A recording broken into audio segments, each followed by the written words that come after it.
आजच यूट्यूबवर हिंदुस्तान 24 तास न्यूज चॅनलला सबस्क्राईब करा आणि बेल आयकॉन दाबायला विसरू नका। कळंबोली पेट्रोल पंपाच्या बाजूला अनधिकृत खाद्यपदार्थांच्या गाड्यांवर विना परवानगी गॅसचा वापर।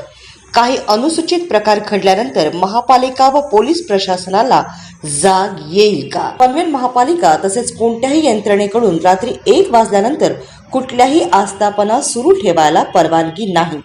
तरीही कळंबोली मॅकडॉनल्ड जवळील पेट्रोल पंपाच्या बाजूला रात्री 3 ते 4 वाजेपर्यंत विना परवानगी खाद्यपदार्थांच्या गाड्या सुरू आहेत। या गाड्या महामार्गावर लागत होत्या। वाहतूक कोरडी होत असल्याचे कारण सांगत कळंबोली वाहतूक पोलीस आणि महापालिकेने या अनधिकृत गाड्या जमीनदोस्त केल्या।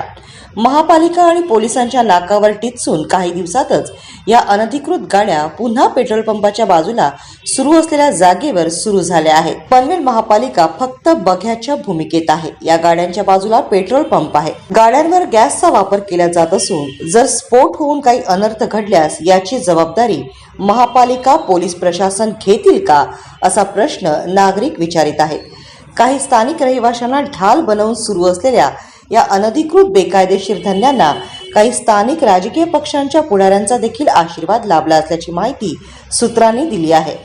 पनवेल महापालिका आयुक्तांना तत्काळ याची दखल घेत या अनधिकृत गाड्या जमीनदोस्त कराव्यात अशी मागणी नागरिकांकडून करण्यात येत आहे। तर आजच यूट्यूबवर हिंदुस्तान 24 तास न्यूज चॅनलला सबस्क्राईब करा आणि बेल आयकॉन दाबायला विसरू नका।